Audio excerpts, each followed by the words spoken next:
عشق ستم قسط 14 از قلم علی شیخان۔ ساحر خان کی آنکھ خود پہ وزن محسوس کرتے ہوئے کھلی تھی۔ اس نے حیرانگی سے اپنے اوپر کسی لمبے چوڑے وجود کو لیٹے دیکھا تھا، لیکن اس وجود کے سونے کے سٹائل سے اور اپنے اوپر لیٹے ہوئے وجود کے شہد رنگ بالوں کو دیکھتے وہ سمجھ چکا تھا ایسی جرأت کون کر سکتا ہے۔ ساحر خان کے ہونٹوں پہ ایک خوبصورت سی مسکراہٹ نے احاطہ کیا تھا۔ ریحان خان چاہے جتنا مرضی باڈی بلڈر کیوں نہ بن جاتا، لیکن ساحر خان کے لیے وہ ابھی بھی بچہ تھا۔ اسے اس وجود کا وزن بالکل برا نہیں لگ رہا تھا۔ آج وہ ڈھیروں سالوں بعد اس کے ساتھ اس سٹائل میں سویا تھا۔ ساحر خان نے اس کے ماتھے سے اس کے شہد رنگ بالوں کو پیار سے پیچھے کیا۔ ریحان خان نے ساحر کے گرد اپنی گرفت مضبوط کرتے ہوئے اس کی گردن میں چہرہ چھپایا۔ ہٹو میرے اوپر سے، ساحر اس کے بالوں سے ہاتھ ہٹاتے لہجوں کو سپاٹ بناتے ہوئے بولا۔ ریحان نے اس کی گردن پہ وہ واقعی اسے بیویوں کی طرح منا رہا تھا۔ ساحر خان کو اس کی اس حرکت پہ گدگدی محسوس ہوئی تھی۔ پیچھے ہٹو، یہ کیا کر رہے ہو صبح صبح؟ ساحر خان تپے لہجے میں بولا۔ رات سے آپ کے ساتھ رومانس کرنے کا دل کر رہا تھا، لیکن رات آپ جلدی سو گئے تھے تو آپ کی نیند کا فائدہ نہیں اٹھا سکتا تھا ڈارلنگ۔ ریحان خان نے بے باکی سے بولتے ہوئے اس کی گردن سے چہرہ اٹھاتے ہوئے اس کی نیلی آنکھوں میں دیکھتے آنکھ ونک کرتے ہوئے کہا تھا۔ ساحر خان نے اسے غصے سے گور کے دیکھا تھا۔ اب کی بار ریحان نے اس کی دونوں آنکھوں پہ اپنے لب رکھے۔ ساحر خان نے اسے جھٹکے سے اس سے دور کیا۔ ریحان سکندر خانزادہ، کیا میں پوچھ سکتا ہوں تم اس وقت میرے کمرے میں ایسی چھوری حرکتیں کیوں انجام دے رہے ہو؟ ساحر خان پھر سے سپاٹ لہجے میں بولا۔ ریحان پھر سے اس کے ساتھ لپٹا تھا۔ معاف کر دینا لالا، ویسا ہی بچپن والا سٹائل جب ہمیشہ وہ کوئی غلطی کر کے اس کے ساتھ لپٹ کے یہی الفاظ دہراتا تھا۔ مجھے تم سے یہ امید نہیں تھی ریحان، تم نے پلوشہ کو حقیقت بتا کے اچھا نہیں کیا۔ اس میں اس معصوم گڑیا کا کوئی قصور نہیں تھا، ساحر خان نے شکوہ کیا۔ لالا وہ سب غصے میں، ابھی ریحان مزید کچھ بولتا جب ریحان خان مصنوعی درد ظاہر کرتے ہوئے چیخا، یہ میری بیوی کے حق پہ نظر رکھنے کی اور میری بہن کو اداس کرنے کی سزا۔ ساحر خان اپنے برے بالوں میں ہاتھ پھیرتے ہوئے اس پر سے اٹھا تھا۔ ریحان نے اس کے تکیے کو اپنی باہوں میں بھرا۔ کیا مطلب ہے آپ کا؟ اب ریحان خان کا آپ پہ کوئی حق نہیں رہا؟ ریحان خان نے روٹھے پن سے بولا تھا۔ نہیں، مجھ پہ سارا کا سارا حق تمہاری بہن کا اور اس کے پورے وجود پہ سارا کا سارا حق ساحر خانزادہ کا ہے۔ ساحر خان بے باکی سے بولتے ہوئے شیشے کی طرف بڑھا تھا، جس میں ریحان خان کا سرخ پڑتا چہرہ واضح تھا۔ لالا! ریحان خان اپنی بہن کے بارے میں اس کی سرعام بے باک بات پہ چیخا تھا، جس پہ ساحر خان کا دلکش قہقہا کمرے میں گونجا تھا۔ تو آپ پہ حق جمانے والی کوئی اور آ جائے گی اور میرا یہاں سے کٹ جائے گا، یہ بات میں جانتا ہوں، تو بس پھر میرے نکاح کا بھی انتظام کریں اپنی شادی پہ۔ ریحان خان اوندے منہ لیٹتے ہوئے بولا، جس پہ ساحر خان نے شیشے سے اس کی چوری پشت کو گھورا تھا۔ اس کی نظریں خود پہ محسوس کرتے ہوئے ریحان خان نے اس کی طرف دیکھتے ہوئے اپنے شہد رنگ بالوں میں ہاتھ پھیرا۔ کام کی بات پہ آؤ ریحان خان، پہلے ہی تم مجھے رات سے بہت تنگ کر چکے ہو۔ ساحر خان اسے گھورتے ہوئے بولا۔ وہ ریحان خان کی رگ رگ سے واقف تھا۔ مجھے آپ کی گڑیا پلوشہ خان آپ کی شادی کے دن اپنے نکاح میں چاہیے۔ ریحان خان نے بھی بغیر کسی لگی لپیٹی کے اپنی بات مکمل کی تھی۔ وجہ؟ ساحر خان نے آئی برو جھکاتے ہوئے پوچھا۔ جوانی! ریحان خان نے ایک لفظ جواب دیا تھا، جس پہ ساحر کا دل کیا اس کی گردن مروڑ دے۔ سجاول نہیں مانے گا۔ ساحر خان نے ریحان کو حالات سے آگاہ کیا تھا۔ سجاول سے اجازت کون لے گا؟ ریحان نے مصنوعی حیران ہوتے ہوئے پوچھا، جس پہ ساحر نے اسے پھر سے گھورا تھا۔ ہم سب سے زیادہ سجاول خان پلوشہ پہ حق رکھتا ہے اور وہ اسے اتنے سالوں بعد ملی ہے، وہ کبھی بھی اسے اپنے سب سے بڑے مخالف کے ساتھ نکاح میں نہیں دے گا۔ ساحر خان نے اسے تفصیلی سمجھایا تھا۔ کیا مطلب ہے مجھے نہیں دے گا تو کسے دے گا؟ وہ منگ ہے میری، اگر اب کی بار اس نے میرے کسی بھی معاملے میں ٹانگ اڑائی نا میں اس کی اسی ٹانگ سے مزدور کر دوں گا۔ ریحان خان غصے سے بستر سے اٹھتے ہوئے چیخا تھا، اپنے غصے کو کنٹرول کرنا سیکھو ریحان خان، وہ کبھی نہیں مانے گا، اور میرے خیال سے ابھی پلوشا بھی نہیں مانے گی۔ ساحر خان جس سے خود کا غصہ کنٹرول نہیں ہوتا تھا، ریحان خان کو غصے پہ قابو پانے کی ہدایت کر رہا تھا۔ لالا مجھے پلوشا چاہیے، ریحان خان ضدی لہجے میں بولا تھا جو اس کی ذات کا خاصہ تھا۔ اتنے بھی کیا جلدی آ گئی ہے ریحان، آرام سے اس بارے میں بات کریں گے، ابھی چلو فریش ہو جاؤ، نیچے چل کے ناشتہ کرتے ہیں۔ ساحر خان کی بات ٹالنے پہ ریحان نے اپنی شرٹ اٹھا کے پہنی، پھر فون، گلاسز اور گاڑی کی چابی اٹھائی تھی۔ ساحر خان اس کو گور کے دیکھے جا رہا تھا جو اس کی بات کو نظر انداز کیے باہر کی جانب بڑھنے ہی والا تھا، جب ساحر نے اسے پکڑ کے واش روم میں دھکیلا اور اپنے کمرے والی وارڈروب سے بلیک شلوار قمیض اس کے منہ پہ ماری تھی، جس پہ ریحان نے اسے اسپاٹ چہرے سے دیکھا تھا۔ یہ ڈرامے بعد میں کرنا، جیسا تم چاہتے ہو ویسا ہی ہوگا، لیکن تم ناشتہ کیے بغیر یہاں سے نہیں جاؤ گے، ساحر خان حکمیہ لہجے میں کہتے ہوئے ڈریسنگ روم کی طرف بڑھا تھا، کیونکہ وہ جانتا تھا ریحان اگر ایک دفعہ ناراض ہو جائے تو اس ایٹیٹیوڈ بوائے کو منانا آسان نہیں تھا، اور ریحان میں اس کی جان بستی تھی۔ وہ اتنے سالوں بعد اس کے قریب ہوا تھا، اب کی بار وہ اسے پھر سے خود سے دور نہیں کرنا چاہتا تھا۔ اس نے ریحان خان کو جلدی اس لیے معاف کر دیا تھا کہ حقیقت تو ایک نہ ایک دن کھلنی تھی، اگر زیادہ دیر بعد کھلتی تو شاید پلوشا کو زیادہ دکھ ہوتا، اور وہ ریحان خان کے نکاح پر اتنی جلدی زور دینے پہ سمجھ رہا تھا شاید پلوشا اس کی مانگ ہونے کے ساتھ ساتھ محبت بھی ہے جسے وہ اپنی دسترس میں چاہتا ہے، اور اگر دیکھا جائے تو اس میں کوئی برائی نہیں تھی، وہ بچپن سے اس کی تھی۔ اور پیچھے ریحان خان جس سے ہنسی روکنا مشکل ہو رہی تھی، لیکن چہرے کے تاثرات بالکل اسپاٹ تھے، اب کی بار زور سے دروازہ بند کر کے ہنسا تھا، لیکن آواز باہر جانے نہیں دی تھی۔ اس میں کوئی شک نہیں تھا، اگر ریحان خان کوئی اداکار ہوتا تو ضرور ترقی کرتا۔ وہ جانتا تھا کہ ساحر خان اس سے بہت محبت کرتا ہے، اس کی بات ہر حال میں مانے گا۔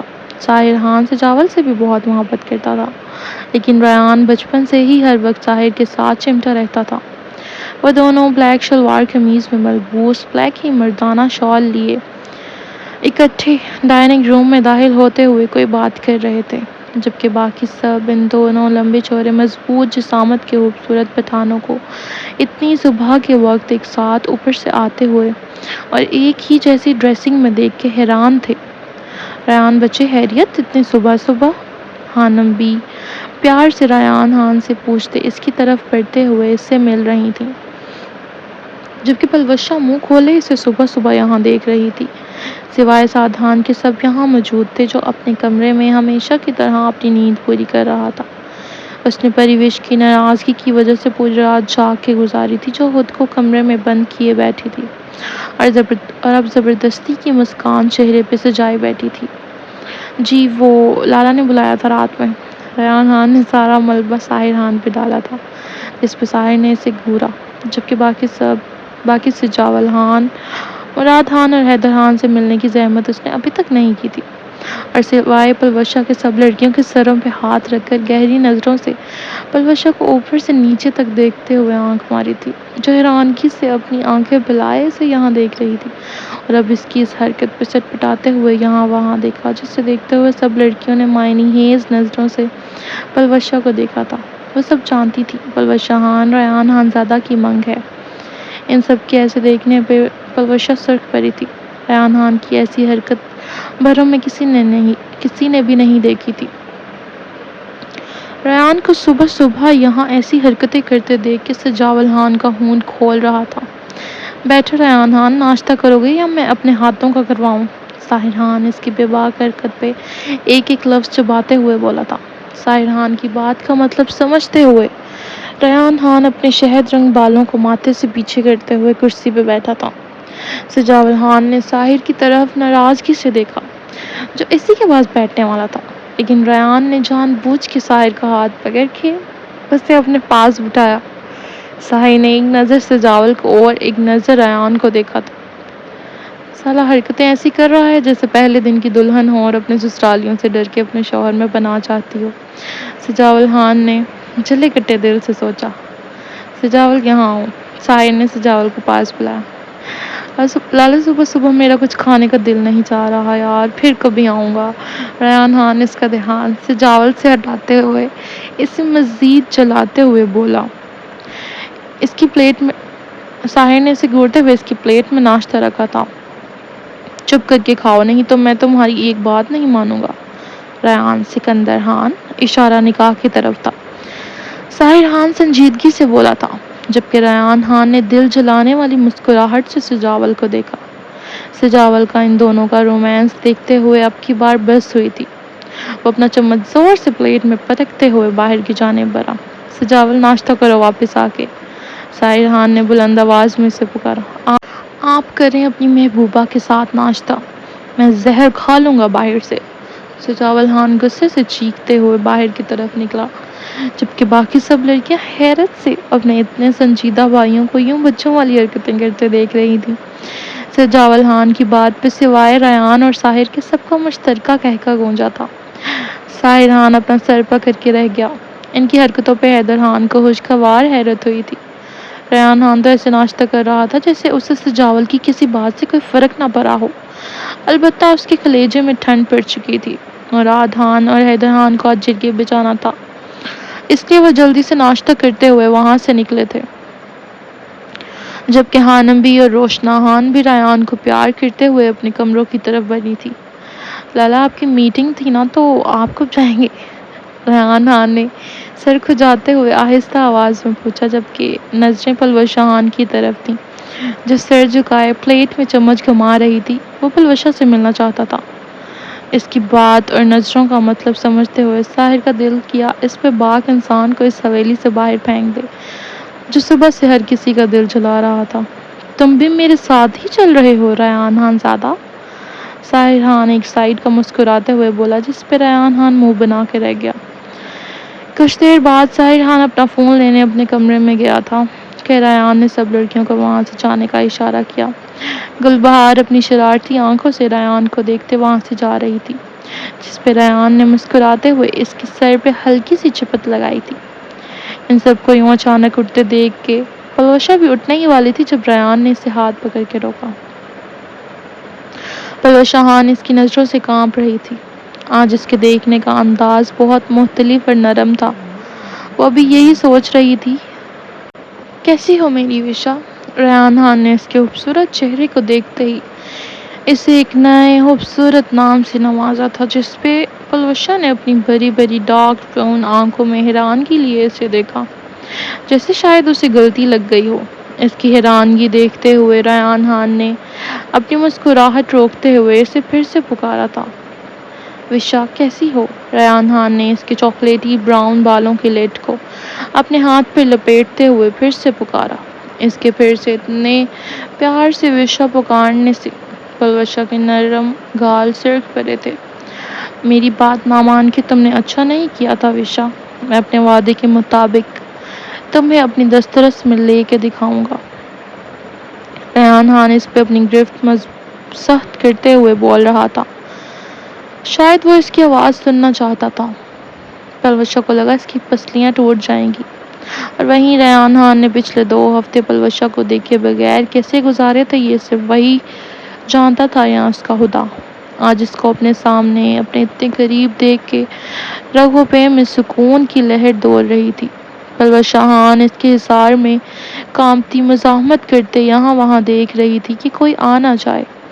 ہٹیں پیچھے، مجھے نہیں کرنا آپ سے نکاح۔ پلوشہ خان شدید مزاحمت کرتے ہوئے اس کے ہاتھ جھٹکنے کی کوشش کر رہی تھی، جب ریان خان نے اس کی گول مٹول نرم ہاتھوں کو اپنے ایک ہاتھ سے پکڑتے اسے مزید اپنے سینے میں بھینچا تھا۔ ہٹیں پیچھے۔ پلوشہ خان کو اس کے اس دن کے دیے گئے زخم یاد آئے تھے، اس لیے اب کی بار نم لہجے میں بولی تھی۔ ریان خان نے شاید الٹا سنا تھا۔ وہ مزید نزدیک ہوتے ہوئے اس کی براؤن سرخ ڈوروں والی آنکھوں میں کچھ تلاش کر رہا تھا۔ اس کے یوں دیکھنے پہ پلوشہ کی پلکیں لرزی تھی۔ ریان کو اس کی شرم و حیا ہی تو پسند تھی۔ اس نے بے حد ہوتے اس کی آنکھوں پہ اپنے لب رکھے تھے، جس سے پلوشہ کے وجود پہ کپکپاہٹ طاری ہوئی تھی۔ اپنے نازک ہاتھوں سے اسے خود سے دور کرنا چاہ رہی تھی۔ ریحان خان کو اس کا وزن آج پہلے سے کم لگ رہا تھا۔ شاید یہ اس کا وہم تھا یا سچ میں ایسا ہی تھا۔ لالا آ جائیں گے، ہٹیں پلیز، چھوڑیں مجھے۔ اب کی بار پلوشا اس کی گہری نظروں پہ سرخ پڑتی روحانسی ہوتے ہوئے بولی، آج کل تمہارے یہ گلابی ہونٹ بہت بک بک کر رہے ہیں وشا۔ ایک بار میری ساتھ گرفت میں آ جائیں، ان کو سانسیں بھی نہ لینے دوں۔ ریحان خان حد سے زیادہ بے باک ہوتے گمبھیر لہجے میں بولا۔ پیچھے کا طاہر خان جو بھی آیا تھا، اس کی پلوشا سے اتنی نزدیکی اور اس کی بے باک بات پہ چٹپٹایا تھا، گویا وہ جان چکا تھا ریحان بے باکی میں اس کی کاپی تھا۔ ریحان خان زیادہ، میں گاڑی میں تمہارا انتظار کر رہا ہوں، اگر اگلے 30 سیکنڈ کے اندر تم گاڑی میں نہیں آئے تو میں اپنے ہاتھوں سے تمہارا اتنا حسین چہرہ بگاڑنے میں پل نہیں لگاؤں گا۔ طاہر خان سرخ چہرے سے کہتے ہوئے باہر نکلا۔ پلوشا خان شرم سے سڑتا پاؤں سرخ ہوتے ہوئے اس کی ڈھیلی پڑتی گرفت سے خود کو چھڑواتے وہاں سے بھاگی تھی، جبکہ ریحان خان مسکراتے ہوئے اپنا سر کھجاتے ہوئے جلدی سے طاہر کے پیچھے گیا تھا۔ طاہر گاڑی وہ ڈرائیو کر رہا تھا، جبکہ ریحان جو اس کے ساتھ والی سیٹ پہ بیٹھا تھا، اس کے فون پہ فارس کی کال آئی تھی۔ السلام علیکم جی لالا، جی بس پہنچ رہا ہوں حویلی۔ دوسری طرف سے شاید اس کی حویلی میں غیر موجودگی کا پوچھا گیا تھا۔ کیوں، کیا ہوا زر کو؟ ریحان خان نے فکرمندی سے استفسار کیا تھا۔ اب کی بار زر کے نام پہ طاہر کے کان کھرے ہوئے تھے۔ اس نے ایک ہاتھ سے ریحان کے ہاتھ سے فون لیتے ہوئے اسپیکر پہ ڈالا تھا۔ بہار میں تپ رہی ہے، ابھی تھوڑی دیر پہلے کمرے میں بے ہوش پڑی تھی۔ تم جلدی سے حویلی پہنچو، مجھے دادا جان کے ساتھ جرگے میں پہنچنا ہے، میرا وہاں جانا بہت ضروری ہے۔ طاہر خان نے اپنی گاڑی کی سپیڈ خطرناک حد تک تیز کی تھی، جس پر ریحان نے فارس کو جلدی آنے کا کہہ کے ایک نظر طاہر کے چہرے پہ ڈالی، جو اس وقت انتہائی سرخ اور اسپاٹ تھا۔ طاہر خان نے 20 منٹ کا فاصلہ 5 منٹ میں طے کرتے گاڑی لال حویلی کے پورچ میں کھڑی کی تھی، اور بغیر ریحان کے گاڑی سے نکلنے کا انتظار کیے لمبے لمبے ڈگ بھرتے ہوئے حویلی کے زنان خانے کی طرف بڑھا تھا، جبکہ ریحان خان حیرانگی سے طاہر خان کو دیکھ رہا تھا، جو اس کے ہوتے آج سالوں میں پہلی بار لال حویلی میں آیا تھا، کیونکہ جب وہ پہلی بار غصے میں یہاں آیا تھا تو ریحان موجود نہیں تھا۔ آج بھی ریحان کو یقین نہیں تھا کہ وہ لال حویلی میں کبھی قدم رکھے گا، لیکن ابھی اس کے چہرے پہ زر کی تکلیف کا سن کے اس کے تاثرات سے وہ جان چکا تھا وہ صرف سرلاشتا کی وجہ سے آیا ہے۔ ریحان خان خود بھی طاہر خان کے پیچھے گیا تھا، جبکہ آگے کھڑا فارس خان حیرانگی سے طاہر اور ریحان کو صبح صبح ایک جیسی ڈریسنگ میں ایک ساتھ آتے دیکھ رہا تھا۔ طاہر خان فارس کو اگنور کرتے ہوئے سرلاشتا کے کمرے کی طرف بڑھا، جہاں زر ایشوردھا خان اور خانم بھی پہلے سے موجود سرلاشتا کی سرخانے پہ بیٹھی تھی، جس کی آنکھیں ابھی تک بند تھیں۔ خانم بھی اور وردھا خان حیرانگی سے طاہر کو لال حویلی میں دیکھ کے اس سے مل رہی تھیں۔ اوکے، تو فائنلی ایپیسوڈ 14 تو میں نے کمپلیٹ کر لیا ہے آلموسٹ 18 منٹس میں۔ آئی گیس میں نے کچھ زیادہ ہی جلدی وائس ریکارڈنگ کر لیا، بٹ خیر ہم نیکسٹ ایپیسوڈ کی طرف بڑھتے ہیں، جو کہ ہے ایپیسوڈ 15۔ طاہر نے زرش کے سر پہ ہاتھ رکھا تھا۔ کیا ہوا ہے اس کو؟ طاہر خان نے سرلاشتا کے زرد پڑتے چہرے کو دیکھ کے بات کا آغاز کیا، اور بنا جھجکے آگے بڑھتے ہوئے سرلاشتا کے ماتھے پہ لب رکھتے اس کا بخار چیک کیا تھا۔ کتنے سالوں بعد اس کے ماتھے پہ بوسہ دیا تھا۔ دل پہلو میں دھڑکا تھا۔ پتہ نہیں بیٹا سارا دن کمرے میں بند رہتی ہے اور آئے روز اپنے آپ کو بحال کر لیتی ہے، اب بھی ہوش نہیں آ رہا۔ حکیمہ بھی ابھی دیکھ کے گئی ہے، خانم بھی پریشان لہجے میں بولی تھی۔ اب اس کے ہوش ٹھکانے آ جائیں گے، آپ پریشان مت ہوں۔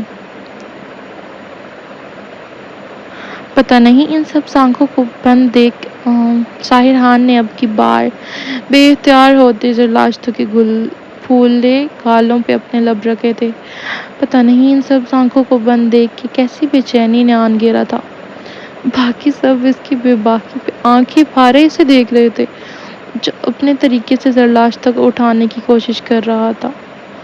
جبکہ پیچھے کرے فارس خان نے دانت کھچکھچاتے ہوئے دل میں ظاہر خان کو ڈھیر ساری گالیوں سے نوازا تھا، اور ریحان خان اپنے لب دبائے ظاہر کو دیکھ رہا تھا جو بغیر کسی کا لحاظ کیے رومانس کرنا شروع کر چکا تھا۔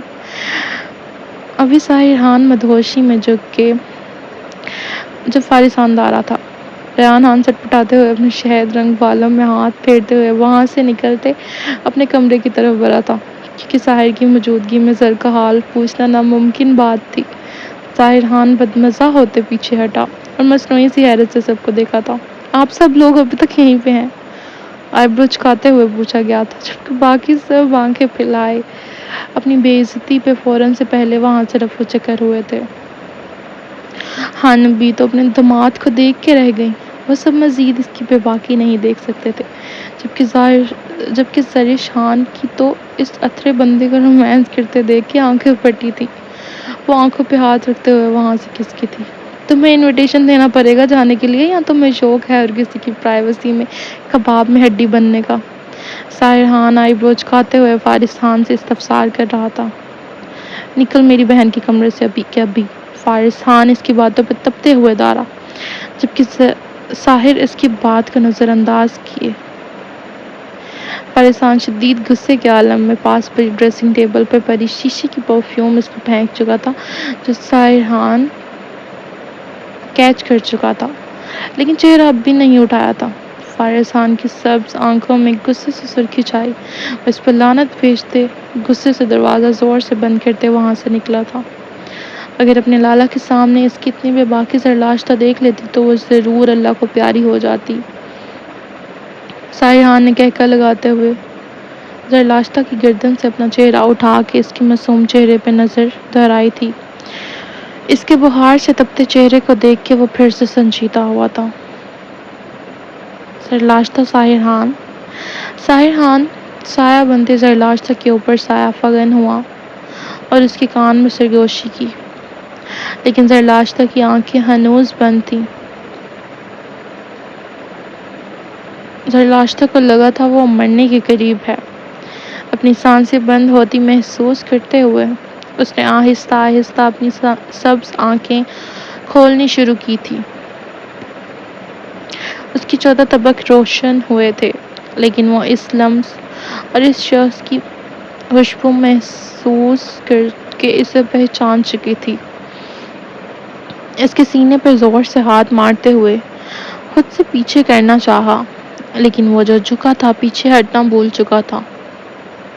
وہ اس کی مزاحمت پہ اپنی گرفت اور بڑھاتا جا رہا تھا۔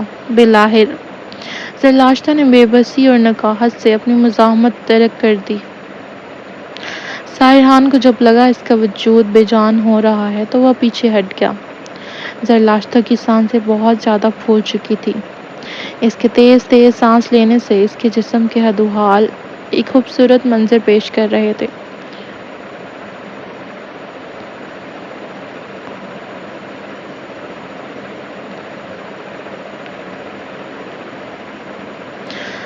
خان آپ یہاں کیسے؟ وہ منمناتے ہوئے بولی۔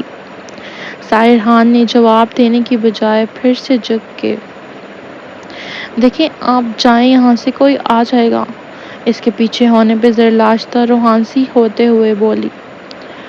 تمہیں وہ مزہ نہیں ہے زرلاشتہ خان، تم ظاہر خان کی منقوہ کہیں سے بھی نہیں لگتی، ظاہر خان استہزائیہ لہجے میں کہتے ہوئے اپنے بھیگے ہونٹوں کو ٹیشو سے صاف کرتے ہوئے اس کے اوپر سے اٹھا۔ زرلاشتہ کا چہرہ اتنی سبکی اور اہانت پہ سرخ بھرا تھا، سبز آنکھوں نے پانی کا دریا بہانا شروع کیا۔ زرلاشتہ نے بے یقینی سے ظاہر کو دیکھا جو دن بدن کتنا بے حس ہوتا جا رہا تھا۔ وہ اس کو اپنے بدلے کی آڑ میں ہمیشہ دھتکار کی ایک نئی تکلیف سے دوچار کرواتا تھا۔ زرلاشتہ نے ضبط سے اپنی بھیگی سبز آنکھوں کو بند کیا جس سے شفاف موتی اس کے گالوں پہ بہے تھے۔ ان آنسوؤں کو میری شدت بھری قربت کے لیے سنبھال کے رکھو، بقول تمہارے جب میں تمہیں اپنے تحفظ پر حصار میں لیتے اپنی غیرت کا اندازہ کرواؤں گا، تب یہ آنسوؤں جیسا ہتھیار شاید تمہاری تکلیف کم کرنے کے لیے تمہارے کام آ جائے۔ ظاہر خان سرد لہجے میں بولا تھا۔ زرلاشتا میں اور ہمت نہیں تھی اس کی جلی کٹی باتوں کو سننے کی۔ وہ جان چکی تھی کہ وہ یہ شادی بھی صرف اس کو اذیت دینے کے لیے کر رہا ہوگا، اس لیے اپنے آنسوؤں کو رگڑ کے صاف کرتے وہ اپنا چہرہ موڑ چکی تھی، اور اس کی یہی حرکت ظاہر خان کو ہمیشہ کی طرح سلگا اٹھی تھی۔ ظاہر نے اس کے جبڑے کو پکڑتے ہوئے اس کا رخ واپس سے اپنی طرف موڑا، پھر سے اس کے وجود پہ قابض ہوتے، لیکن اس دفعہ گرفت میں نرمی تھی۔ وہ خود پہ ملامت کر رہا تھا جو زرلاشتا کو اتنے بہار میں کب سے پرانی باتوں کو یاد کرواتے، غصے میں اسے اپنے عمل اور لفظوں سے تکلیف پہنچایا جا رہا تھا۔ زرلاشتا اس کی نرم گرفت پہ حیران ہوئی تھی۔ یہ پہلی بار تھا جو وہ اپنا جنون نہیں دکھا رہا تھا، لیکن لمس میں آگ سی تپش تھی۔ زرلاشتا کے دل میں اس کے کچھ دیر پہلے والے الفاظ ابھی تک کسی سوئی کی طرح چبھ رہے تھے۔ تم میں وہ مزہ نہیں ہے زرلاشتا خان، تم ظاہر خان کی منقوہ کہیں سے بھی نہیں لگتی۔ زرلاشتا خان نے اپنا پورا زور لگا کے ظاہر خان کو اس سے جدا کیا تھا اور غصے سے پھولی سانسوں کے درمیان اسے دیکھا، جس پر ظاہر خان نے سرد مہری سے آئی برو اچکایا۔ ہم میں وہ مزہ نہیں ہے جو آپ چاہتے ہیں، تو پھر کیوں ہمارا حشر بگاڑ رہے ہیں؟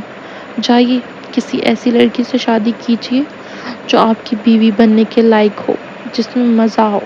زرلاشتا مضبوط لہجے میں غصے سے بول رہی تھی، لیکن اس کی آواز رون چکی تھی۔ زرلاشتا کا غصہ بھی ایسا ہوتا تھا جسے وہ پیار سے بات کر رہی ہو۔ اس کی باتوں اور انداز پہ ظاہر خان کو اس پر ٹوٹ کے پیار آ رہا تھا۔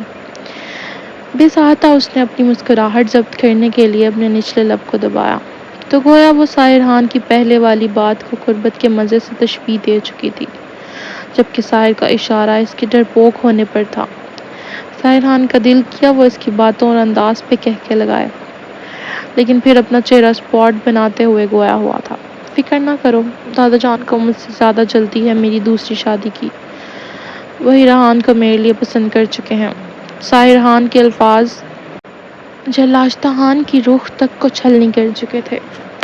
آنکھوں میں آئی نمی کو پیچھے دھکیلنے کے لیے اس نے اپنا نچلا لب کاٹا تھا، جسے دیکھتے ظاہر خان کو اپنے حلق میں کانٹے چبھتے ہوئے محسوس ہوئے تھے۔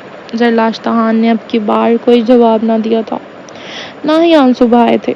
نظریں اس کے کرتے کے بٹنوں پہ ٹکی تھی جو کھلے ہونے کی وجہ سے اس کا سفید برہنہ سینہ اور اس پہ تضاد بوڑھے مردانہ بالوں کو ظاہر کرتے اس کی خوبصورتی میں اور اضافہ کر رہے تھے۔ ظاہر خان نے زرلاشتا کی نظریں اچھی طرح سے خود پہ محسوس کی تھیں۔ دل نے شدت سے خواہش کی تھی کہ زرلاشتا ابھی اس کے سینے پہ پیار بھرا بوسہ دے۔ اچھا میں اتنی بے وقوف تھی اس ٹائم پہ، مجھے بوسہ بھی ٹھیک سے لکھنا نہیں آتا تھا۔ میری اردو کتنی خراب تھی، مجھے غصہ آ رہا ہے خود پہ۔ لیکن اس کی حرکتیں بوسے لینے والی نہیں بلکہ جوتے کھانے والی تھی، اور بیچاری زرلاشتا خان جیسی مظلوم لڑکی کہاں ظاہر خان کو جوتے مار کے اسے جھیل سکتی تھی۔ ان باتوں کی گواہی ظاہر خان کا دل اور ضمیر باری باری دے رہے تھے، جس پہ ظاہر خان نے اپنے بھورے بالوں میں ہاتھ پھیرا تھا۔ ہٹیں ہم پر سے، ہمیں فجر کی قضا نماز ادا کرنی ہے۔ زرلاشتا خان کی سپاٹ آواز نے کافی دیر بعد ان دونوں کے درمیان خاموشی کو توڑا تھا۔ نماز؟ اس حالت میں؟ ظاہر خان نے گمبھیر آواز میں پوچھا۔ کیا مطلب؟ زرلاشتا خان کنفیوز سی بولی تھی۔ اس کو ظاہر خان کا اس حالت میں کہنا سمجھ نہیں آیا۔ میرا مطلب جیسے تم بے ہوش ہو رہی ہو، رنگت زرد پڑ رہی ہے، آنکھیں بار بار میچتی ہو، ایسے لگتا ہے جیسے تم اپنے درد پہ قابو پا رہی ہو۔ مجھے تو لگا تھا کہ تمہیں گرلز ظاہر خان کسی ڈاکٹر کی طرح بولتے ہوئے بے باکی سے نیا شوشہ چھوڑ رہا تھا۔ ابھی ظاہر مزید بے باکی دکھاتا جب زرلاشتا نے اس کے ہونٹوں پہ اپنا نرم و نازک ہاتھ رکھا تھا۔ زرلاشتا اس کی باتوں کا مطلب سمجھتے کانوں تک سرک پڑی تھی۔ کہیں بھی جائے پناہ نہ پاتے وہ اسی کے سینے میں اپنا چہرہ چھپا گئے۔ ظاہر خان کے ہونٹوں کو دلکش مسکراہٹ نے چھوا تھا۔ وہ جان بوجھ کے اس کو زچ کرنا چاہ رہا تھا، اور وہ اس سے شرماتے ہوئے اسی کے سینے میں چھپ رہی تھی۔ آپ کو شرم نہیں آتی ہم سے ایسی باتیں کرتے ہوئے؟ زرلاشتا غصے سے بولی، لیکن اس کا غصہ بھی اس کی میٹھی آواز میں کہاں غصہ لگتا تھا۔ ایسے لگتا تھا ہر وقت بولتے ہوئے اس شہزادی کے منہ سے پھول جھر رہے ہوں۔ نہیں، یہ تمہارا ڈپارٹمنٹ ہے، میں بے شرم ہی ٹھیک ہوں، ظاہر خان بالوں میں ہاتھ پھیرتے ہوئے بولا اور نیچے جھک کے اپنی بیئرڈ سرلاشتہ کے دائیں گال پہ رکھ رہی تھی۔ سرلاشتہ بیئرڈ کی چبھن محسوس کرتے شرم سے دوہری ہو رہی تھی۔ وہ اس کا دھوپ چھاؤں والا رویہ سمجھ نہیں پا رہی تھی۔ دوالی، ظاہر خان نے اس کے بائیں گال پہ بھی اپنی گھنی بیئرڈ رگڑتے اس کے دونوں گلابی گالوں پہ اپنے نرم لب نرمی سے رکھتے ہوئے پوچھا تھا، جس پہ سرلاشتہ نے کوئی جواب نہیں دیا تھا۔ اس کا نرم لہجہ پاتے ہی آنکھوں سے آنسو گالوں پہ پھسلے، جنہیں ظاہر خان نے اپنے لبوں سے چنا۔ اب کی بار اس کے کندھے سے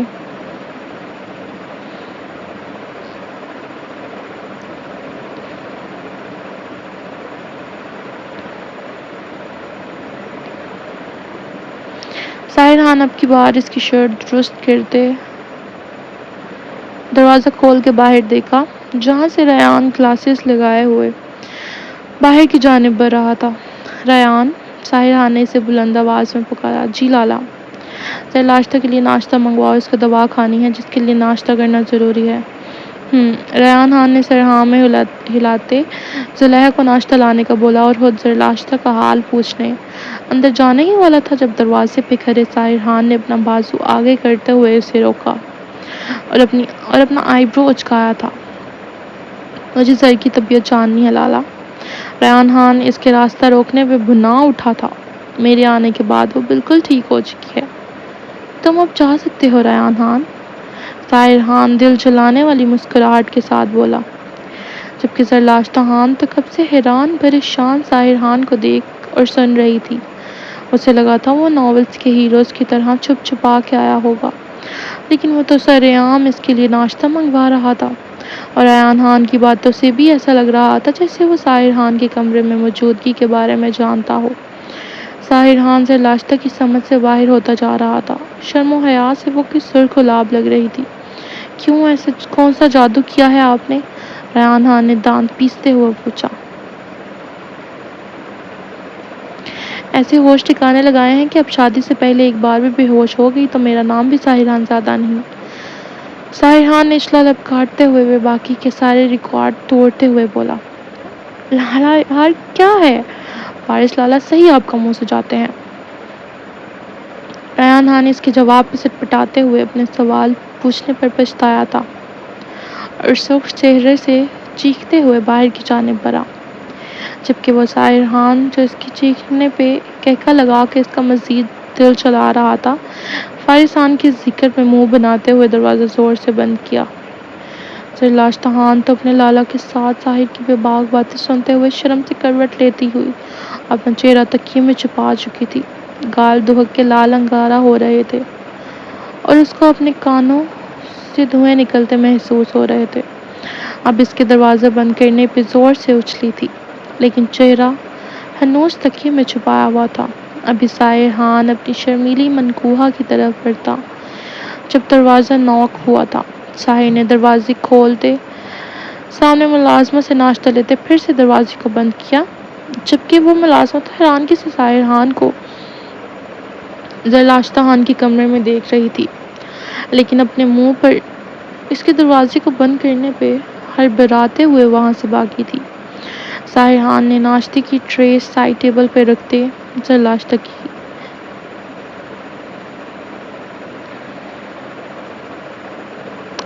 اس کے شرم سے سرخ پڑتے چہرے کو دیکھ کے اپنی مسکراہٹ روکی اور ناشتے کی ٹرے اس کے سامنے رکھی۔ ناشتہ کرو، ظاہر خان حکمیہ لہجے میں بولا تھا۔ مجھے بھوک نہیں ہے۔ سرلاشتہ جانتی تھی وہ اس کی موجودگی میں ناشتہ نہیں کر پائے گی، اس لیے کھانے سے انکار کر دیا۔ ظاہر خان نے اپنے ہاتھوں سے چھوٹا سا نوالا بنا کے اس کے ہونٹوں کے قریب کیا۔ سرلاشتہ نے سر جھکائے نفی میں سر ہلایا تھا۔ منہ کھولو سرلاشتہ خان، ظاہر خان سخت لہجے میں بولا۔ اس کے لہجے میں غصہ محسوس کرتے زر نے جلدی سے اپنا منہ کھولتے اس کے ہاتھوں سے نوالا لیا تھا اور بالکل بچوں کی طرح اپنے چہرے سے اپنے بال دونوں ہاتھوں سے پیچھے کرتے اس کے ہاتھ سے نوالے لیتے اپنے چھوٹے چھوٹے موتیوں جیسے دانتوں سے چبا رہی تھی۔ اس کی اداؤں کو دیکھتے ہوئے سائرہان کی گردن میں گلٹی بھر کے معدوم ہوئی۔ اسی طرح سائرہان اسے آرام آرام سے ناشتہ کروا رہا تھا۔ جب سائرہان کے پھر سے نوالا ہونٹوں کے پاس کرنے پر اس نے نام میں سر ہلاتے ہوئے نکات اور دھکتے سر سے سائرہان کی گردن میں چہرہ چھپایا تھا۔ زرلاشتہ خان ہمیشہ سے اس کی قربت میں سکون پاتی تھی، اور اب سائرہان جس طرح سے اس کے لاڈ اٹھا کے اسے ناشتہ کروا رہا تھا، زرلاشتہ اس کی اتنی سی محبت پہ خود کو ہواؤں میں اڑتے ہوئے محسوس کر رہی تھی۔ وہ کچھ دیر کے لیے اس کے کڑوے الفاظ بھول چکی تھی۔ زرلاشتہ کے اس طرح سے اچانک اپنے نزدیک آنے پر ساحر کا دل دھڑکا۔ اس نے نوالا ٹرے میں رکھتے ہوئے اس کے چہرے کو ذرا سا اپنی گردن سے باہر نکالتے اس کے آگے دعا کی تھی۔ وہ جانتا تھا میری سن سے اس کی جان جاتی ہے، لیکن اس کے لیے کھانا ضروری تھا۔ زرلاشتہ نے منہ بناتے ہوئے پھر سے نفی میں سر ہلاتے، زرلاشتہ میں یہاں تمہارے نخرے اٹھانے نہیں آیا، جلدی سے منہ کھول کے دبا لو۔ سائرہان نے جان بوجھ کے سخت لہجہ اپنایا تھا۔ وہ جانتا تھا اب کی بار وہ سیکنڈ سے پہلے دبا لے گی، اور ایسا ہی ہوا تھا۔ زرلاشتہ خان کو اس کے الفاظ سے سبکی کا احساس ہوا۔ اس کی سرد نیلی آنکھوں میں دیکھتے جلدی سے سہمتے ہوئے آنسو اپنے اندر اتارتے ہوئے اس کی گود سے اتر کے اسے ذرا فاصلہ بنا کے بیٹھی اور بغیر نخرے دکھائے دوا کھائی تھی۔ سائرہان کو اس کا خود سے دور ہونا اور اس کی آنکھوں میں اپنے لیے ڈر بالکل نہیں بایا تھا، لیکن وہ جس کام کے لیے آیا تھا وہ کام زرلاشتہ کو ناشتہ کروا کے اور دوا کھلا کے انجام دے چکا تھا۔ زرلاشتہ کی سبز آنکھوں کے گوشے پھر سے نم دیکھ کے سائرہان نے ایک گہرا سانس ہوا کے سپرد کیا تھا۔ یہ لڑکی اپنے آنسوؤں سے اسے کمزور بنا کے چھوڑے گی۔ زرلاشتہ نے نظریں جھکائے اپنی شہادت والی انگلی کو زور سے دانتوں میں دبائے اپنے آنسو گالوں پہ بہنے سے روکے تھے۔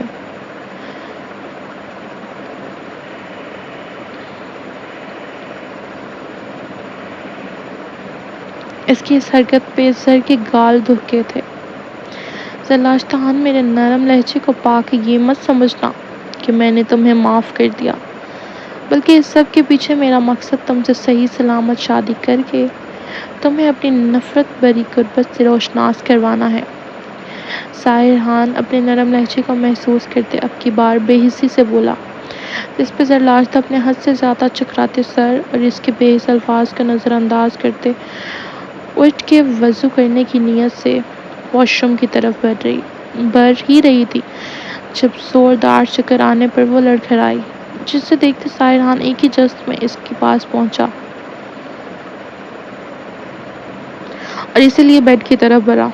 اس کی اپنے سامنے آنسو نہ بہانے پہ سائرہان کو عجیب بے چینی نے آن گھیرا تھا۔ کیا تکلیف ہے اب یہاں بیٹھنے میں؟ سائرہان نے دان پیستے ہوئے،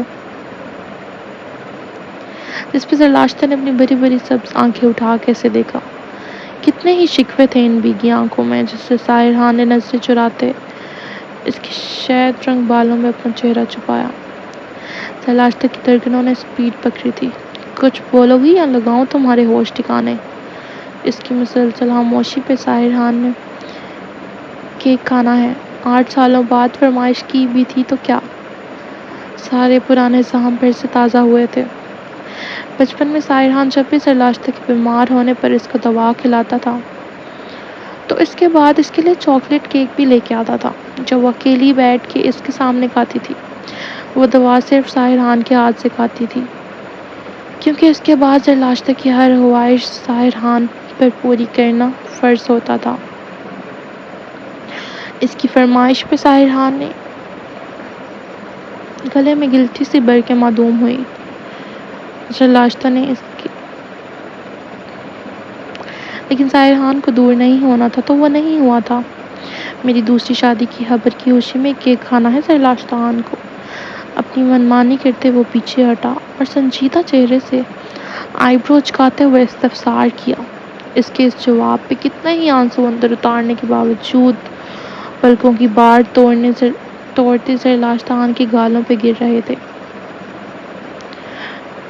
نہیں کھانا، کچھ نہیں کھانا، ہمیں زہر لا دے جسے کھا کے ہم مر۔ ابھی زرلاشتہ خان اس کی بات پہ اپنے بچوں والے غصے سے اپنا جملہ مکمل کرتی۔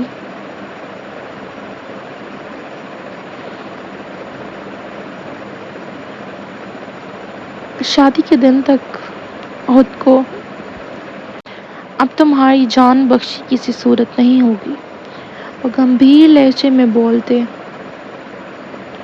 اسے خود سے دور کرتے وہاں سے نکلا تھا۔ مزید اس نازک وجود کے پاس رکنا محال تھا، اس کے بدن کی خوشبو سے پاگل کرنے کے لیے کافی تھی۔ وہ اسے اپنے الفاظ سے تکلیف جبکہ اپنے لمس سے سرخ گلابی چھوڑتے ہوئے وہاں سے نکلا۔ اگر مزید وہاں رکتا تو یقیناً اپنے جذبات کھو بیٹھتا۔ ظاہر خان کے جانے کی کچھ دیر بعد خانم بی وردہ خان اور زرش خان سرلاشتہ کے کمرے میں آئی تھی۔ اس کے بکھرے بال، گردن اور چہرے پہ ظاہر خان بکھلانے پہ مجبور کر چکے تھے۔ سرلاشتہ جو ابھی تک ظاہر خان کے خیالات میں گم اس کی بے حس باتیں سوچے جا رہی تھی کہ اپنے پاس کسی کی موجودگی محسوس کرتے پٹ سے آنکھیں کھولی اور ان کو اپنی طرف یوں معنی خیز نظروں سے دیکھتا پا کے خود پہ ایک نظر دوہرائی اور شرم سے سرخ ہوتے ہوئے جلدی سے پاس پڑی ہوئی چادر خود پہ اوڑھ لی۔ اس کی جلد بازی پر سب کا مشترکہ قہقہ گونجا تھا، جسے سنتے ہوئے سرلاشتہ نے کمفرٹر میں اپنا چہرہ چھپایا۔ اس سے ان کا سامنا کرنا محال تھا۔ خانم بی تو اپنی بیٹی کے صدقے واری جا رہی تھی، وہ اور وردہ خان اس پر سے پیسے وارے جا رہی تھی، جبکہ زرش خان اس کے کان میں سرگوشیاں کرتے ہوئے اسے چھیڑ رہی تھی۔ لیکن کوئی اس کے دل سے پوچھتا، وہ ظالم اسے اپنے الفاظ سے کتنے غم دے کے جا چکا تھا۔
دادو جان، یہ لے پانی پئیں۔ عبدالرحمن خان اپنی دادی کو دوائی کھلانے کے بعد اپنے چھوٹے ہاتھوں سے پانی پکڑا رہا تھا، جس پہ گل بانو بیگم اس کے صدقے واری جا رہی تھیں۔ گل بانو ایکچولی داور خان کی ماں ہے۔ دادو جان، بابا جان کو آ لینے دیں، آج واللہ میں آپ کی شکایت لگاؤں گا۔ وہ ان سے روٹھتے ہوئے منہ موڑ کے بیٹھا تھا۔ وہ واللہ بولتے ہوئے اتنا پیارا لگا تھا کہ گل بانو نے دل میں اپنے پوتے کی نظر اتاری تھی۔ نہ کیا شکایت لگائے گا تو دادی کی؟ انہوں نے پشتو میں استفسار کیا۔ یہی کہ آپ چٹپٹی چیزیں کھانا نہیں چھوڑتی۔ ابھی وہ مزید کچھ بولتا جب داور خان لاؤنج میں داخل ہوا، جہاں اس کا خوبصورت بیٹا اپنی دادی سے ناراض ہو رہا تھا، جبکہ اس کی بیوی ساتھ والے صوفے پہ بیٹھی اسے مسکرا کے دیکھ رہی تھی۔ بابا جان، ترام خانزادہ باپ کو دیکھتے اپنی بات چھوڑ کے بھاگتے ہوئے داور کے پاس آیا، جس پہ داور نے گھٹنوں کے بل بیٹھتے ہوئے اسے زور سے اپنے سینے میں بھینچا تھا۔ بابا کی جان، کیسا ہے میرا شیر؟ آج داور 3 دن بعد گھر آیا تھا، وہ کام کے سلسلے میں کراچی گیا ہوا تھا۔ میں ٹھیک ہوں، لیکن آپ کی موری ٹھیک نہیں ہے۔ وہ کسی سیانے کی طرح داور خان کے گلے میں باہیں ڈالتا اسے بتا رہا تھا، جس پر اسے ترام پہ ٹوٹ کے پیار آیا تھا۔ اس نے چٹا چٹ اس کا پورا منہ چوم ڈالا۔ اس کی گھنی بیئرڈ اور مونچھوں کی چبھن سے ترام خان کھلکھلا کے ہنسا تھا، جس پہ سب مسکرا دیے۔ جبکہ بیاہان تو اس کے اچانک آنے پر حیران تھی۔ اسے ہفتے بعد آنا تھا، لیکن شاید کام جلدی ختم ہونے پر وہ پہلے ہی آ چکا تھا۔ داورحان بیا کو اپنی گہری نظروں کے حصار میں لیتے اپنی مورے کی طرف بڑھا تھا۔ ان سے مل کے وہ بیاہان کے پاس بیٹھا۔ داورحان اس کے ساتھ صوفے پہ یوں بیٹھا کہ وہ مکمل شرمیلی سی اس کے حصار میں نظر آ رہی تھی، جبکہ درام ابھی بھی داور کے سینے سے لپٹا ہوا تھا۔ کیا ہوا درام کی دادی جان کو؟ بیوی کو دیکھتے ہوئے اس نے درام سے استفسار کیا، جس پر درام نے باپ کا چہرہ موڑ کے خود کی طرف کیا کہ اس کی بات غور سے سنے۔ داور نے مسکراتے ہوئے درام کی طرف دیکھا۔ Help me get down, بابا جان, then I will tell you what your more did. میری نیچے اترنے میں مدد کریں بابا جان، پھر میں آپ کو بتاؤں گا کہ آپ کی مورے نے کیا کیا ہے، وہ سنجیدگی سے انگریزی میں بولا تھا، جس پہ اس کی دادی کو کچھ سمجھ تو نہیں آیا، لیکن وہ یوں اس کے فر پر انگریزی بولنے پہ ہمیشہ کی طرح صدقے ماری جا رہی تھی۔ داور نے اس کے بعد پہ سر ہلاتے ہوئے اسے نیچے اتارا۔ درام بھاگ کے اپنی دادی کے کمرے کی طرف بڑھا، جہاں سے کچھ بچے ہوئے سموسے، برگر، شاورما کے چھوٹے سے ٹکڑے ثبوت کے طور پر ان کے کمرے سے ساری چٹپٹی چیزوں کے شاپرز اور ڈبے لے کے باپ کے پاس آیا، جو وہ چھپا کے رکھتی تھی، جس پہ گلبانو بیگم گڑبڑائی تھی، جبکہ داور اور بیا نے منہ کھولے اپنے چھوٹے سے ڈیٹیکٹو بیٹے کو دیکھا تھا۔ یہ دیکھیں بابا جان، آپ کی مورے یہ ساری چٹپٹی چیزیں کھائیں گی تو کیسے ہوگا ان کا بلڈ پریشر کنٹرول؟ دھرام ان سب شاپرز کو ٹیبل پہ پھینکتے ہوئے اپنے ہاتھ اٹھاتے سنجیدگی سے بولا، ایکچولی دھرام کی دادی بالکل میری دادی کی طرح ہے۔ داور نے اپنی مسکراہٹ ضبط کرتے اپنی گھنی بیئرڈ پہ ہاتھ پھیرتے ایک نظر اپنی مورے کو دیکھا، جو چادر کو ماتھے پہ مزید کھینچ رہی تھی، اور ایک نظر بیٹے کو، جو تعصب سے سر ہلا رہا تھا۔ درام ایسے نہیں کرتے بیٹا، کسی کے کمرے کی پوچھے بغیر تلاشی نہیں لیتے۔ بیاہان نے اسے آنکھیں دکھائی دی۔ Don't stare at me like this more, میری طرف اس طرح مت گھورے مورے، بابا جان نے مجھے بولا تھا کہ میں دادا جان کا خیال رکھوں، میں نے پورے 3 دن ان کو اپنے ہاتھوں سے کھانا کھلایا ہے، میڈیسن دی ہے۔ درام اپنے چھوٹے ہاتھ ان کو دکھاتے ہوئے بولا، آج پھر بابا کے آنے کے وقت ان کی طبیعت خراب ہو گئی تو میرا امپریشن تو خراب ہو گیا نا۔ درام کو ہمیشہ کی طرح اپنے امپریشن کی فکر لگی تھی، جبکہ اس کے یوں تر بولنے پہ داورحان نے مشکل سے اپنا کہکہ ضبط کیا۔ آجا میرے شیر، میرے پاس، جو تیری دادی کو یہ چیزیں پہنچاتا ہے نا، اس کی میں اور درام اکٹھے کلاس لیں گے آج، پکا، آجا میرے پاس۔ داور نے معاملہ ختم کرتے اپنی باہیں پھیلائیں، جس پہ درام نے ایک روٹھی سی نظر اپنی دادی پہ ڈالی، جو خود اس سے روٹھ چکی تھی شاید، اور بھاگ کے پھر سے داور کے سینے سے لگا تھا۔ وہ اس وقت گھٹنوں تک آتی گرے شارٹ کے ساتھ وائٹ ٹی شرٹ میں ملبوس بہت خوبصورت لگ رہا تھا۔ درام زیادہ تک اپنی کرسٹل گرے آنکھوں کے ساتھ میچنگ کے کپڑے پہننا پسند کرتا تھا۔ درام نے اپنے چھوٹے چھوٹے ہاتھوں میں باپ کا چہرہ بھرا اور اس کے گالوں پہ اپنے لب رکھے تھے۔ بابا جان، دادی تو ناراض ہو گئی ہیں، وہ اپنے باپ کے کان میں سرگوشی کرتے ہوئے بولا۔ داور نے ہلکے سے کہکہ لگاتے ہوئے اپنی بیئرڈ اس کے گالوں پہ رکھ دی۔ جب ایسے کام کرے گا تو تجھے وہ جوتوں کے ہار ہی پہنا سکتی ہیں میری جان۔ داور نے بھی اس کے کان میں اتنی ہی ہلکے سے سرگوشی کی، جس پہ درام نے اب کی بار روٹھی ہوئی نظر باپ پہ ڈالی۔ داور نے اپنا ایک کان پکڑ کے اس کے ماتھے پہ پیار کرتے اس کے گھنے بال ماتھے سے پیچھے کیے، جس پہ وہ مسکرا دیا۔ ان دونوں کے پیار پہ گلبانو اور بیاہان صدقے واری جا رہی تھی، لیکن ان کی باتیں سننے سے قاصر تھیں۔ وہ دونوں خوبصورتی کے اعلیٰ شاہکار تھے۔ چل اب منا لے دادی کو، میں ذرا تیری مورے سے مل لوں، داور شرارتی انداز سے اس کے کان میں بولا، جس پر درام نے ہاں میں سر ہلاتے اپنے باپ کے گال پہ ہلکے سے وہ اپنے ماں باپ کے پیار میں کبھی بھی کباب میں ہڈی نہیں بنتا تھا، وہ ایک سمجھدار بچہ تھا۔ داور نے ہنستے ہوئے اسے گلبانو کے پاس بٹھایا، جبکہ بیاہان کو کمرے میں آنے کا اشارہ کیا۔ بیا شرم سے سڑک پر ایک نظر درام کو دیکھتے داور کے پیچھے گئی تھی، جبکہ درام اب اپنی دادوں کو پشتوں میں منانے کی کوشش کر رہا تھا۔ گلبانو داورحان کی ماں تھی۔ وہ بلڈ پریشر کی مریض تھی، لیکن چٹپٹی چیزوں کے بغیر ان کا گزارا نہ تھا، جو وہ ملازموں کو رشوت دے کے چوری چوری منگواتی تھیں، جس پر درام کافی بار ان کی چوری پکڑتے داور سے شکایت لگا چکا تھا۔ بیا آہستگی سے دروازہ کھولتے ہوئے اندر داخل ہوئی، جہاں داور سامنے ڈریسنگ مرر کے سامنے کھڑا اپنی کوٹ اتار کے ٹائی ڈھیلی کر چکا تھا۔ داور نے لمبے لمبے قدم اٹھاتے اس کی طرف بڑھتے اسے ہمیشہ کی طرح اپنے سینے میں بھینچا تھا۔ بیاہان نے بھی اس کے گرد اپنے بازوؤں کا حصار باندھا۔ وہ دونوں ایسے ہی تھے، ایک پل بھی ایک دوسرے کے بغیر گزارنا مشکل ہوتا تھا، لیکن داور کو ہمیشہ کام کے سلسلے میں کہیں نہ کہیں جانا پڑتا تھا۔ کیسی ہو میری جان؟ داور نے پیار سے پوچھتے ہوئے اس کے ماتھے پر اپنے نرم گرم لب رکھے۔ ٹھیک ہوں، آپ نے اپنے بیٹے کی حرکتیں دیکھی ہیں؟ وہ آہستہ آواز میں اس کی شرٹ کے بٹنز پہ انگلی پھیرتے ہوئے بولی، جس پہ داور کا کہکا بے سہارا تھا۔ اچھی بات ہے نا، میرا شیر گھر میں رونق لگا کے رکھتا ہے۔ تم مجھے میرے بیٹے کی شکایتیں نہیں لگاؤ، بلکہ شوہر کتنے دن بعد تھکا ہارا آج گھر آیا ہے، اس سے جتنا ہو سکے پیار کرو۔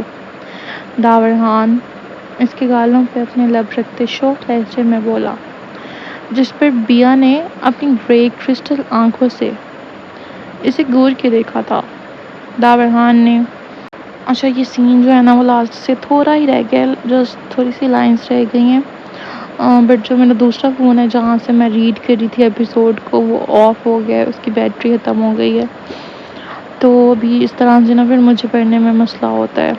اور اب یہ جو لاسٹ والی لائنس ہیں یہ آپ لوگ خود ہی پڑھ لیجیے گا، اور باقی ایپیسوڈ پہ سب لائک کرتے ہیں، کمنٹس تو میں آف کر دیتی ہوں، کیونکہ جب میں پرانی ایپیسوڈس ڈالتی ہوں تو بہت سے لوگ نیگیٹو کمنٹس کر رہے ہوتے ہیں، ابھی کہ میں کافی دفعہ بتا چکی ہوں کہ یہ ڈالنا ضروری ہے۔